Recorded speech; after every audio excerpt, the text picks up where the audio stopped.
This show is brought to you by Safety FM. The Jay Allen Show is streaming now on safetyfm.live. Hello and welcome to this edition of The Jay Allen Show. Today's Tuesday, April the 21st of 2020. I hope all is well with you and yours as we continue to go through these difficult times throughout the world. Well, I want you to sit back today and enjoy a conversation that I'm about to have here with Bill Stettiner, also known as Uncle Bill on LinkedIn. Bill is a safety professional with over 20 years of experience. He says that he enjoys building relationships and has the ability to explain technical concepts to non-technical folks in a fun and non-threatening way. Bill has a great deal of experience with successful change management, and building culture of safety is a major change for many in the construction industry, just as it was in the Marines and the fire service. Bill has learned teamwork in the Marines and learned how to be self-sufficient in the middle of the Pacific Ocean. He learned process from McDonald's and learned how to work and play well with others in kindergarten. Yes, you might be wondering if Bill or Uncle Bill is a comedian. Sounds that way from time to time. Well, take this moment and welcome Bill to the show. Got it. How are you doing today? I'm doing. How are you doing? I'm doing about the same. So thanks for taking the time of actually doing this. I know that this was probably one of those weird things in life where you're like, why is this dude randomly reaching out to me via LinkedIn to try to get me onto a show? Well, you know, as we are all extremely busy right now, I know you understand the sacrifices I'm making. But he haws over, so, you know, I got nothing until 2. Oh, okay. Well, that's the important part. So let's see. I'm in the Eastern time zone. You're in, let's see, Pacific. You're in the Pacific. Oh, so we got some time then for sure. Yes. That's the good part. Well, I appreciate you actually taking the time to do this. So originally when I reached out to you, I was interested in having you come on. Of course, everybody's talking about the same thing, COVID-19, the things that are going on in the world, and of course, the world of safety where we kind of hang out in. So as I started going down the journey, the more research I did about you, the more interesting it got. So I like to always start off asking people all kinds of weird questions, but I guess I'll start off asking the most, I guess, obvious question. How did you start getting involved in the world of safety? You know, it's a funny question. I joined the Marines in 1984. Okay. And safety, you know, it's cool to say safety is everyone's responsibility, but safety was the small unit leader's responsibility. Okay. Yes, everyone was responsible for their own safety and the safety of their teammates, but there wasn't a special safety person. You know what I mean? The corporal or the sergeant was in charge of safety. After the Marines, I played around in the IT field and got into project management and business process and things like that. And again, this was all stuff that I was used to handling as a non-commissioned officer, right? You know, we have a process. How do we improve it? How do we make it take less time? How do we make it more effective? How do we make it take less effort, right?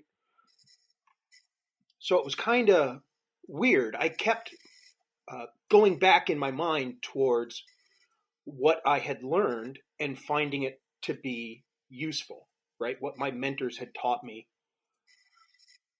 Then I got into the fire service, and both as a volunteer and as a paid firefighter, and as an EMT and a volunteer EMT.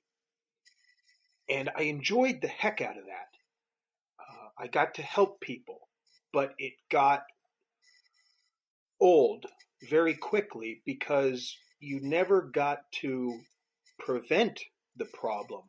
You always helped with cleaning it up. I took a job as an EMT at a construction site.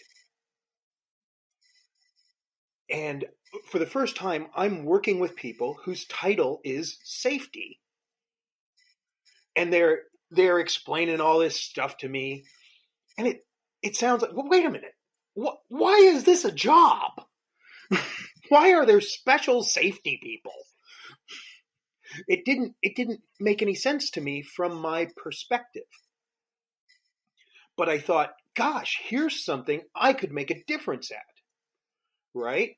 So I took my OSHA 10, I took my OSHA 30, I took my OSHA 500, and the 5901 and 5900. I don't remember all the numbers, but basically I took a whole mess of classes. And then I started helping more and more on the safety side because there was very little for the EMT to do. And so I had some really good mentors, and they were showing me things.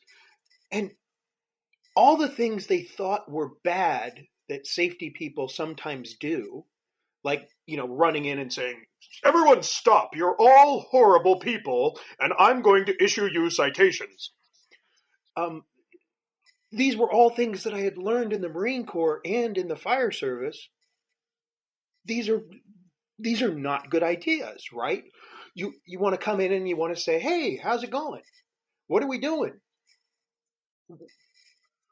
Why did you choose to do it this way? What were your trade-offs? You know what I mean? You have conversations with people. You don't dictate to them. So then I got a job just doing safety in construction. Then I was able to write up enough of my history so that the BCSP said, okay, you've got 2 years experience in safety. So I took the CHST test. And now I'm a safety guy. Well, hold on. You did use some unique wording there. You wrote up enough to show that you had 2 years experience, but at this point you had way more than that. I mean, not solely as a safety person, but you had done enough things. But here's the thing. The BCSP doesn't particularly care for the fire service as an example of safety experience, right? So I had to show that I was responsible for the safety of my people, not just putting out fires and, untangling cars from around people. Yeah, I mean, why would putting out fires or untangling cars count as anything towards safety? I mean, what are you talking about here? So often in life... Sarcasm, just in case. Sarcasm, just in case. I totally get it. But often in life, we perceive the world through a lens, right? And so if you take someone whose only experience with the fire service is the movie Backdraft or the show Emergency, then you think that the primary requirement for being a firefighter is a mustache, right? True. If your only experience with the military is watching Gomer Pyle or Hogan's Heroes, then your impression of the leadership skills and abilities of a non-commissioned officer is fairly low, right? We all view the world through our own lens, and our perspective, whether you call it perspective or bias or whatever, we're stuck with it because it's built into us. So at the BCSP, and many safety people think of firefighters as horrible safety people because they always want to run forward and just fix things. No. You actually have to exercise that muscle between your ears as a firefighter sometimes. This is The Jay Allen Show. Avatar Management Services exists to make the world a safer place. And in the wake of COVID-19, they can help you conduct your essential safety training. Avatar is offering you a free 60-day access to their learning management system. With their LMS, your training will be mobile-friendly and easy to upload. For more information, call Avatar Management Services at 330-963-3900 or visit their website at avatarms.com. During these challenging times, it is important to maintain focus on all industry risks. Unfortunately, slips, trips, and falls continue to be significant risks in the workplace and at home. Training in Inviodine Slip Simulator has proven to reduce the risk of slips, trips, and falls by up to 70% through innovative hazard awareness that is also lots of fun. Search Slip Simulator or visit Inviodine.com for more information on purchase, lease, or to schedule on-slip simulator training. We can work together to improve safety at your workplace. Thank you for listening to Safety FM. We are here to help you in this time of need. Make sure to join us on Patreon.com/Safety FM. And we are back on the Jay Allen Show on Safety FM. And I think that's what people tend to forget from time to time. So how did it lead you into the safety space? So it led you into the safety space because of the different things that you had done and you realized how easy it was? We'll say easy with air quotes, of course. So part of it is that, with air quotes, yes. But part of it is it was a way to get ahead of the curve, right? Ahead of the tidal wave. So as a firefighter, whether you're a volunteer or a paid firefighter, because honestly, there's no difference to the emotions and the brain power required and everything else. Okay, the person filling that slot might be different, but the requirements are the same. So let's say you're a volunteer firefighter, and so you have a pager that's going to go off, and when it goes off, it turns on a radio receiver so that you can hear the call. Okay, and it plays a recording of the call. You now know whatever the dispatcher knows about what's wrong. And you have to go there, figure out what's actually wrong if it's different, which is 99% of the time. And unless it's like a fire. Fires are easy. And then you have to quickly use the little Lego blocks of skill sets that you have to build the solution to the problem. Okay? You don't get ahead of it. And that was kind of what was neat in the Marine Corps, and kind of what was neat doing a business process analysis and engineering and re-engineering, was that you could get ahead of the problem, right? You could prevent the horrible calamity, right? You could prevent the next calamity. And so that was the neat thing about safety, was now instead of showing up and there's blood everywhere and broken bones and people in need of immediate help, here's your chance to say, hey, wait a minute. What if instead of just a sign that says 20 miles an hour around this corner, we just blocked off the road? Right? Now, you and I know that someone will just run into the blockade we've built. But it's the thought of how do we prevent the pain and anguish and horrible results, unwanted outcomes. So as you decided to go down this and do this stuff, what has actually kind of been the driving force behind everything? I mean, so you've taken a look at the different aspects. Of course, you have a lot of experience. I mean, right there, from when you were in the Marines to pretty much the firefighting thing, especially with something that you're doing right now, we're talking, what, 84 to current? Is that about accurate? Well, there was a big break. Okay, so after Fun in the Sun 91, I got out of the Marines. And I did a year running a software store. Okay, that's a hell of a change. Well, that was the job I could find. Okay, well then that makes sense. The thing is, but believe it or not, even though every Veterans Day everybody says, "Hey, thank you for your sacrifices," and they mean it. It's important that you understand that they mean it. People fear hiring veterans because they're different. It's not because veterans are scary. It's that they're different. They think differently. Okay. So after Fun in the Sun 91, right, we just had a 10-day war. Okay. And we stopped it because we ran out of background music. People started playing stuff from the 70s and the higher up said, no, that's it. If you people can't find your own music, we're done. Cute. Well, but when I got out, I started trying to find jobs that I thought were things I could handle, right? I figured, well, I should be, running a business unit or doing this or doing, something important. I have all this experience. People were terrified, right? And add on to that the fact that I was a high school dropout with a GED and had no college except for a bunch of one-offy classes via Navy campus, right? Hey, those count. Don't discredit them. They count. They count, right? And I studied aeronautical engineering flight operations, which was a major I made up myself. Okay.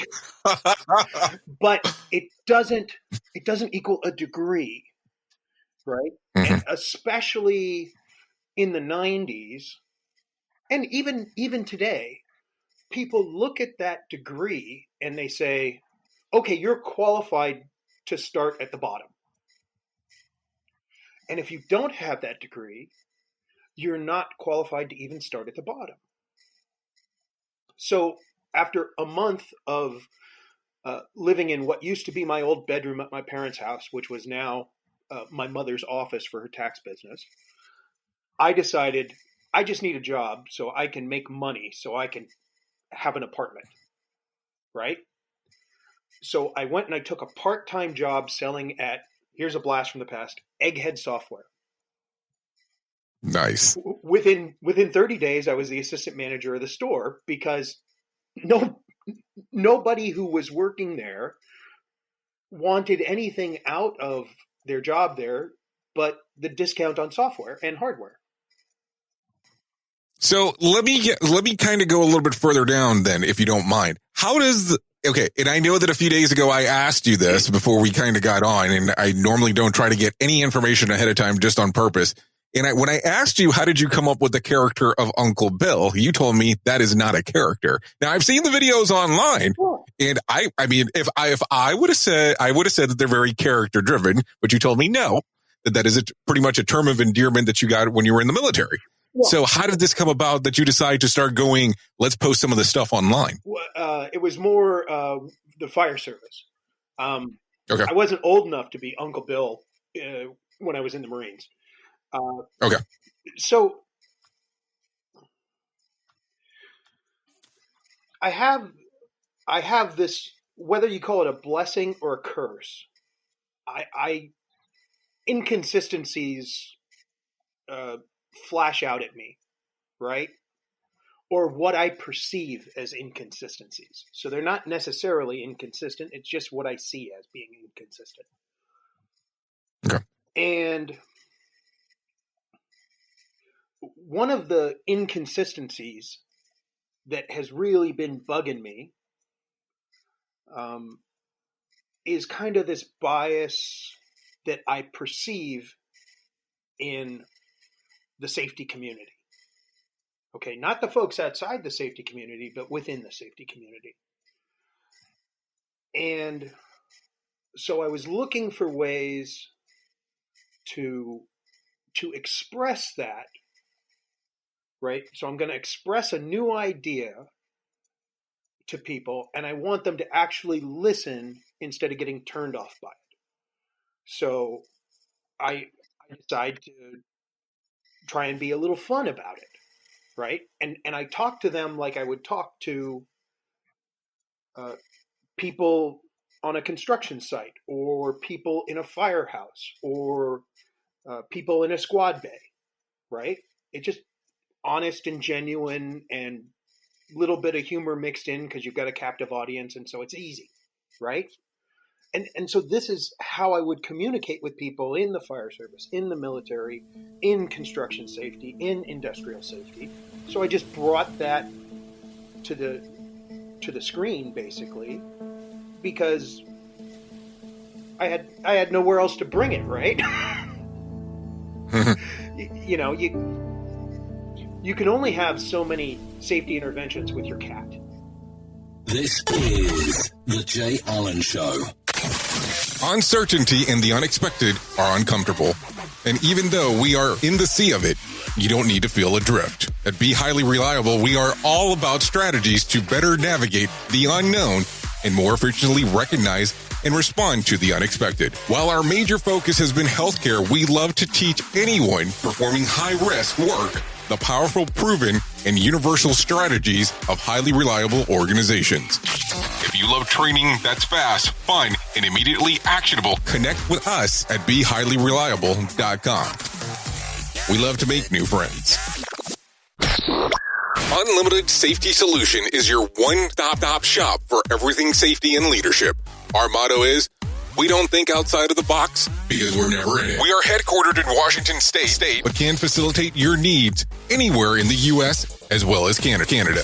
We have professionals that can help you with keynotes, deliver training, develop your leaders to reach higher than their potential in a variety of different disciplines such as safety, HR, quality, and corporate leadership. Tell us what you need, and we will give you a hand. Call 253-267-3444 or visit us at www.bestsafetyok.com for more information.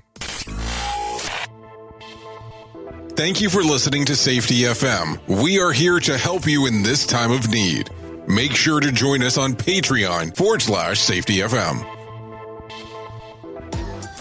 And we are back on the Jay Allen Show on Safety FM. Before they decide to try to kick you out. Yes, absolutely. Well, I was going to say before they stop listening, but... Well, then let me ask a question, because you're taking we'll say the different approach, but you're also kind of tied into a group, and if I'll go by name here, with the American Society of Safety Professionals, that's kind of well known for standardization and doing certain standards. So yes. How does your vision line up with what they're doing? Well, so I have no problem with standardization, right? Okay. I think standardization is good, but where I have some differences of opinion, okay, just strictly speaking about the ASSP, right? So is this going to be okay? I mean, I want to make sure. I don't want to get anybody in trouble. If you read my stuff, I say this all the time. I say this at ASSP meetings, whether it's regional meetings, local meetings. I said it at the national meeting last year. I'll say it again at the national meeting this year if we have one. It's looking virtual at the moment, just in case. And I understand, and that'll make it easier for people to ignore me. So currently, we say that there is a difference between a member of ASSP and a professional member of ASSP. Okay? You with me so far? I am. Okay. So the main difference is a degree in anything.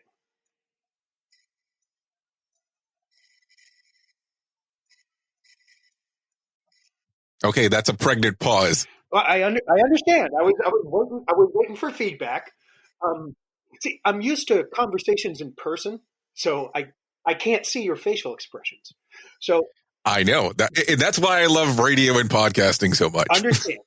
So you have a PhD, right? Correct. May I ask, what is your PhD in?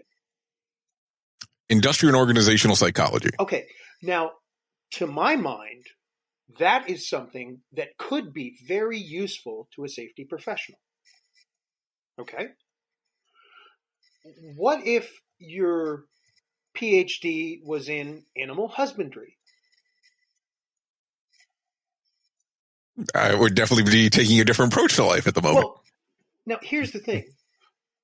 As a safety professional, something that at some point we all come to grips with is that people from all kinds of different backgrounds can be very successful at what we do. Does that make sense? Yeah, I agree. So there's no line that says someone with a PhD in animal husbandry cannot be a safety professional, right? And there should not be a Correct. line. I'm not advocating for that. What I am advocating for is if a person with a degree in a doctorate in, please correct me if I get this wrong, industrial and organizational psychology. You got it. Okay.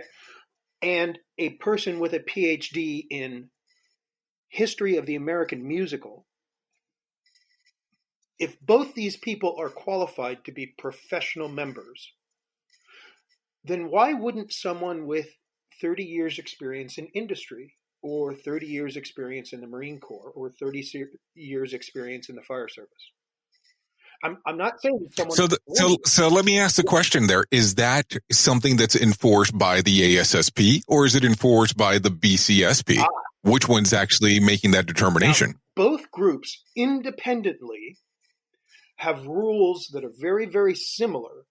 The difference is the BCSP says you must have this degree to sit for the CSP test. Okay? And at the ASSP, they say you must have this degree to be a professional member. Okay? So the two are different. If you have a CSP certification from before the 4-year degree was required, right? Mm-hmm. You still can't be a professional member of the ASSP unless you have a 4-year degree or better. It's on the website. It's in the rules. So do you think that the rules are outdated and antiquated? Well, it's not so much. This is an opinion question. So, I mean, that's why I want to make sure. And I don't want to get anybody in trouble because I know that sometimes, because here's what happens a lot of times. If I talk to someone, and this is the norm, that's from the ASSP or involved with the ASSP, either the conversation gets cut really, really short or they don't want to go down these paths with me. And I can understand to some extent. Here's the thing. I have nothing to lose, right? I don't make money running an organization that prefers memberships or prefers certifications or anything like that, right? I'm just a person trying to disrupt the status quo. Okay. So I have no problem talking about this. And what's the worst that can happen to me? Oh, is someone going to kick me out? Really? That would be hilarious. You're going to be exiled. Yeah. You'll be exiled. There's already a BCSP sniper team outside my house 24/7. Okay. So, you shouldn't even joke about that. I mean, it's funny part that you mentioned that because a lot of people tell me that based on some of the things that I say on one of my other shows that I should be careful on what I say about the ASSP and the BCSP because, you know, there's significant money involved with some of the things that they do. And that I should take that into account before I say some of the stuff that I say. But sometimes I just don't have some common sense when I'm actually doing it. Well, but here's the thing. There's nothing wrong with them making money. They need to make money to exist, right? We can't help anybody if we can't keep the lights on. Okay? So, like, recently the BCSP came out and said that their exam core could be used for recertification points, right? And I put a thing up on LinkedIn where I said, is this an ethical problem? And several people came out and said, you're stupid. It's okay for them to make money, blah, blah, blah, blah, blah. And they missed the point. The point, or I failed to get my point across, right? Let's be 100% fair, right? They might have missed it, or I might have failed to get my point across. But it's not about the BCSP making money. It's about the fact that the BCSP authorizes instructional entities, whether it's the ASSP or some training company somewhere, to issue CEUs.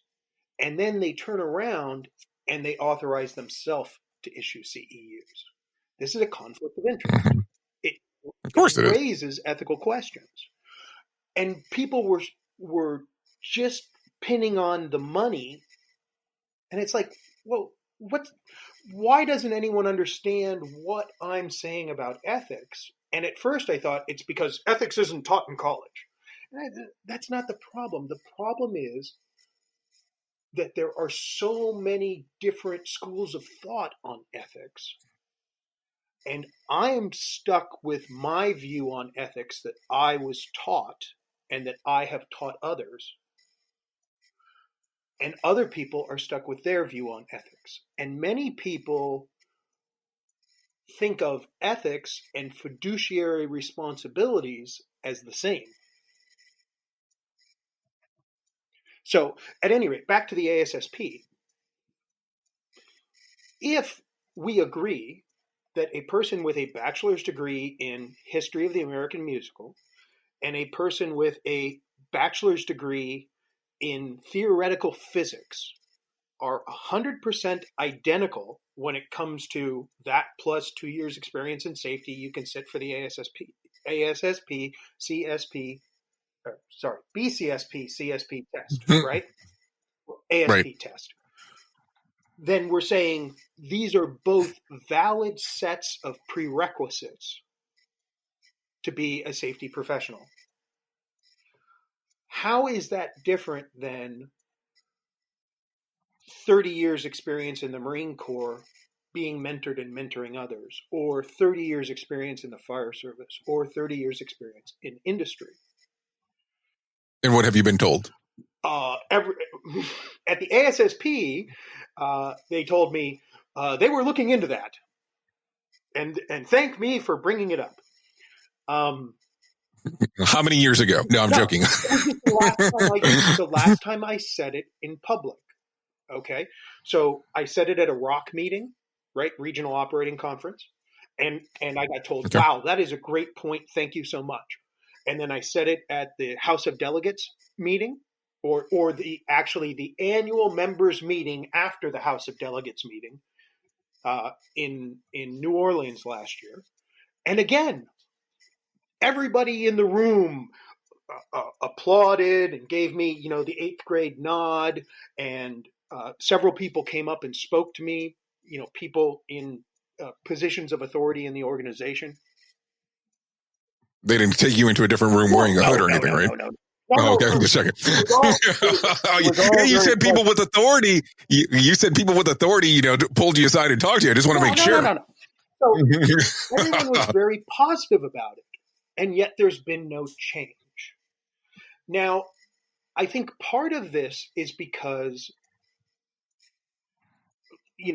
I write about it up on LinkedIn, and people respond with, well, it's a profession. There must be a barrier to entry. Well, no. See, and again. Well, there is and there isn't. That's the fun part about the whole thing. I mean, it's kind of like it's an older set of rules. Now, what throws me off or gets me kind of weirded out about some of the stuff that actually occurs inside of the ASSP in particular is that, okay, they have a lot of good concepts in regard to what they're trying to portray. Yes. And I'm not saying that they don't. But what happens is they make it seem like they're going after millennials, which if you look at some of their marketing aspect, there's a lot of millennials in their marketing. It is great. But when I have went to some of the meetings, I have not felt that same way that there's tons of millennials there, especially from the national side. But a lot of the rule sets seem to be like older demographic, like those things have not been advanced or changed. The other portion that I look at is that I go and I look at some of the requirements. Like I refuse to get a certification based on me having a doctorate. So why should I have to get something else in regard to being part of this group? That's just my opinion. And that's what I've opted to do. Now, I did have a certification coming up because I used to be in the transportation world quite a bit. Okay. And I remember wanting to talk to someone inside of the ASSP about their membership for the show. And I was actually on the conference floor. I want to say this was in San Antonio. And I was told that they would not talk to me on the air because I actually had certification related to another organization. Huh. And this was free airtime. I was there. I wanted them to promote their memberships. And I was told no because I had a designation from the World Safety Organization. not the World Health Organization, just make sure. So I thought ever since then, it's kind of left a bad taste in my mouth. That was one of the things. And then just some of the weird requirements on some of the other things that have taken place. So let me kind of go back for a moment. You right now have a CHST, which for those who don't know, a construction health and safety technician. Right. So would you do it over again? The thing is, I'm in California, and California is very certification centric. Okay. You either have to have a degree or a certification to work. If you want to do something other than going to the freezer and getting the box. So I got the certification. That's with the union. Keep that in mind. I can't get into the union. Mm-hmm. Oh, okay. So, the union doesn't want to hire a 53-year-old or even a 48-year-old because the union rules say at 55 you can retire. So they're terrified that I'm just going to be around for a few years and then retire. But at any rate, I like the idea of both the BCSP and the ASSP. Okay? I think they're great ideas. I think that, like with anything, everything can be improved with iterative improvement. This is The Jay Allen Show. At Hop University, we cut the bullshit out of human and organizational performance training. We were born out of necessity. We hear it all the time. Human and organizational performance courses are expensive and hard to find. Safety classes put me to sleep. Help. So we did. We offer on-demand, high-quality online courses in human and organizational performance, safety, and leadership, all led by seasoned safety and HOP practitioners. No need to schedule time for that conference, no need to track down the latest guru, and no stuffy classroom required. Join us today at hopuniversity.org. That's HOP university.org. Thank you for listening to Safety FM. We are here to help you in this time of need. Make sure to join us on Patreon/Safety FM. And we are back on The Jay Allen Show on Safety FM. Okay, so let's run with that then. So let's say, for instance, tomorrow the ASSP and the BSCP reach out to you and say, hey, listen, Bill, we want to get some of your ideas. We want to move forward with it. What would be the first thing you would want to change? And no, I'm not going to ask you to run for president next, just in case. Somebody already had that discussion with me, and I said, I want to be done in history as the first ASSP president to be assassinated. Oh, geez. Wow. You went deep and dark relatively quick. In the military and the fire service, that's where humor goes. Deep and dark, relatively quick. Well, both of my parents were in the Marines, so I kind of know where it comes from, but it just, for audience purposes, it's kind of like, whoa, what did he just say? So. Okay, so for instance, why don't we start with the BCSP just because that's where the certifications come from? Okay. So currently, we have different rules for different people for taking tests, right? Correct. So if you have a PhD, the amount of experience you need to take a test is different than if you have a bachelor's degree or no degree whatsoever.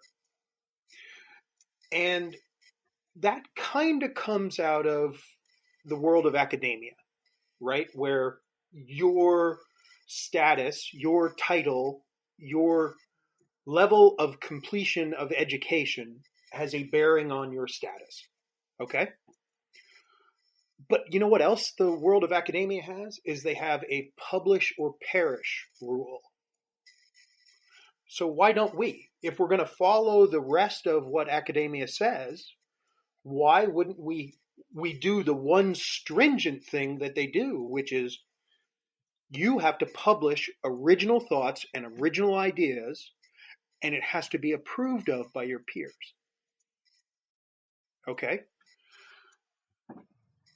Why don't we have a rule like that? Why isn't that part of recertification? And have you brought this up and have you received an answer? Well, I brought it up on LinkedIn. Okay. Well, but you know how that is. You get people from LinkedIn, and I'm not picking on people on LinkedIn, but we get a lot of keyboard warriors.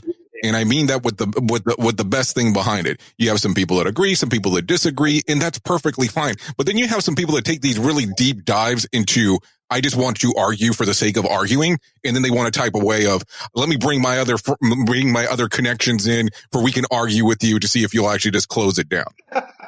Well, yeah, there is a lot of that, but it's a public forum, right? Absolutely. And it has reach to people that are involved. Now, I can't really communicate with anyone directly in the BCSP because those that I was connected with are no longer connected with me. They removed themselves, or you removed them? They removed themselves, but it could be for many reasons, so we won't speculate about that. There was a virus inside of the computer system that caused them to remove you in particular. That's what it was. I understand. They were using Lotus Notes. No, I'm joking. I understand, and it makes perfect sense. Now, as we move on from that point, in theory, there is very valid reasons for saying, hey, wait a minute, you don't just have to have a safety degree to be a safety professional. But since we specify an ethical code, you would think that X number of hours of instruction or mentoring in ethics and a proven ability to utilize ethics would be a prerequisite for any certification.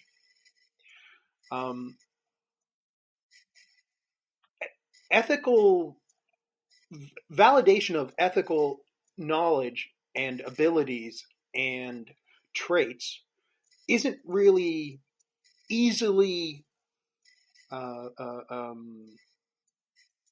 judged by a multiple guess computer test, right? If you had any of the BCSP certifications, you would have seen some ethical questions on the tests. The ethical questions I saw on the test were kind of kindergarten level. They were so simplified that the answer was obvious. Okay? And realistically, where ethics, to me, where ethics comes in is when everyone around you wants you to take a certain action that you know deep down is wrong. That's where ethics comes in. Okay? So that would be the next step is if we're going to have prerequisites, let's have prerequisites that build towards what we say is important, right? We say every time there is a study or a survey done, we say that the soft skills, air quotes, are the most important thing to a safety professional. So leadership, communication, ethics, morality, intestinal fortitude, these sorts of things. Now, I have an issue with society referring to these as soft skills. And my belief is that we refer to them as soft skills because they're not easily taught in a classroom with a book. It doesn't mean they can't be, but it's not easy. Okay? It's not easy to build standardized testing for these things. And yet, universities used to teach this 60, 70, 80 years ago, right? It used to be a byproduct of your education. Right. The Marine Corps, the U.S. Army, the U.S. Navy, the Air Force, the Coast Guard, sports teams, the fire service, the police department, paramilitary type organizations, service type organizations seem to have ways of teaching this. So where did we lose it? And why can't we bring it back? Why we refer to them as soft skills, air quotes, but are they soft? Or are they real, live, hard, technical things that can be taught, can be learned, can be mentored, can be germinated, whatever you want to say, and developed? And I think they can. Okay, so maybe instead of saying our barrier to entry is you must have a degree, how about our barrier to entry is that you must prove that you understand ethical behavior? So let me ask a strange question then. And I know that you referenced earlier that you have a GED. So would you think that people might say that you're saying this because you're anti-college degree? Well, I've also got 6 years of college. I'm not anti-college, and I'm not anti-degree. Okay. So just as I think it's wrong for someone to say, because you don't have a degree, you can't do this, I also think it's wrong to say, well, because you do have a degree, you can't do this. Right? Both are the opposite sides of the same coin. Okay? Let me ask you this. When you originally got your bachelor's degree, okay, did you meet any single person in your college career, those first 4 or 5, 6 years, however long it took you to get your bachelor's, that you really? You said 5 years? Jeez, man, what'd you think? No, I think it was something like that. It was something like that. You're right. I know lots of people who took 5 or 6 years. I also know people who did it in 3. But yeah, I took the Van Wilder pass, a little bit longer than most.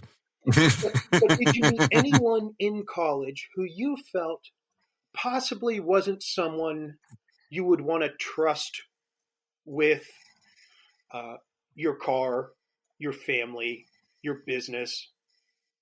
Yeah, multiple people. Okay.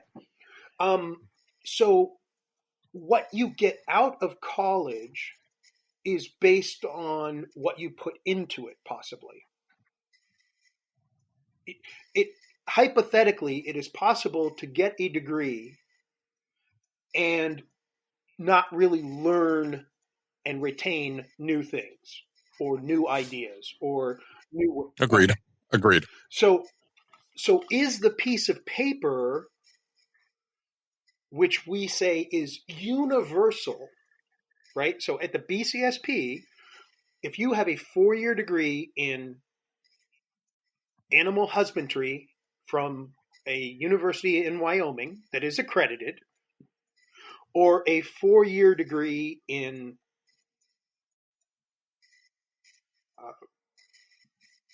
Indian language studies from a 4-year university in India, that these are the same.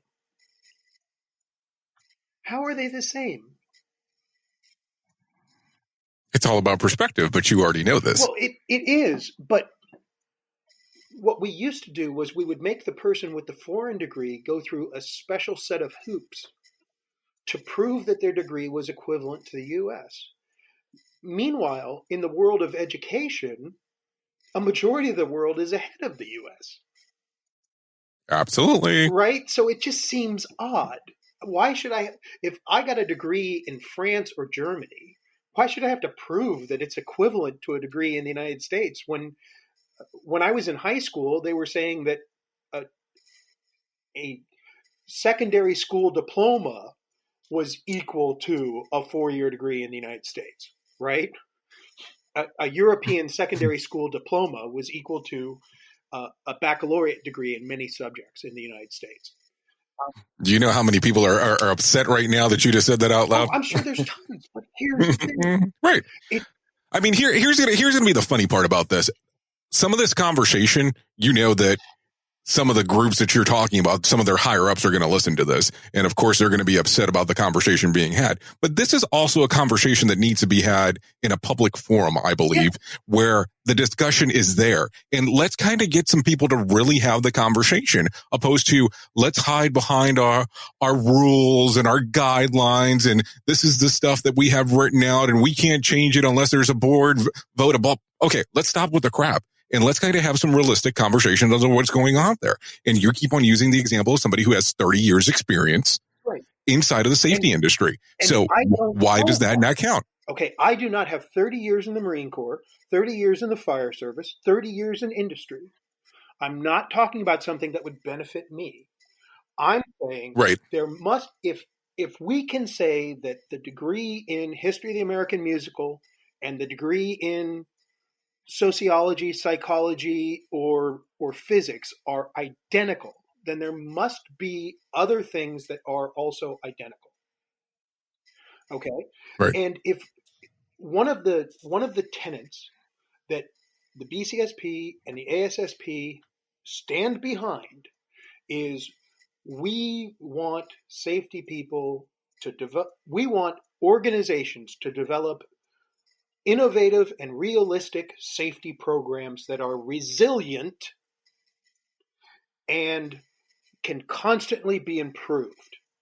So shouldn't our own processes meet the same test? Shouldn't we? 100%. 100% they should.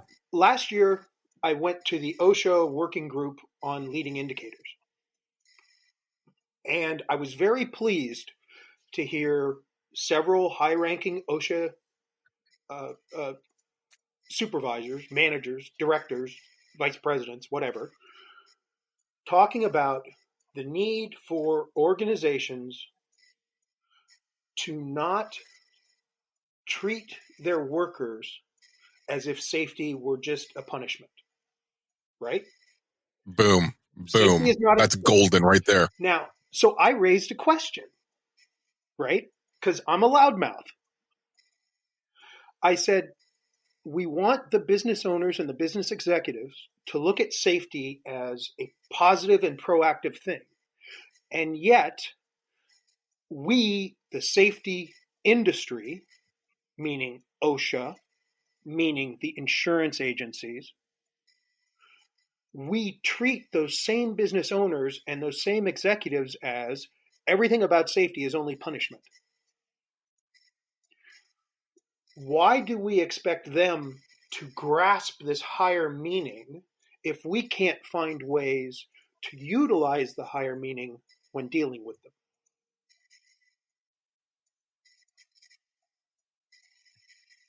And I think that is the question right there. Right. And because honestly, there are a lot of people out there that are good people.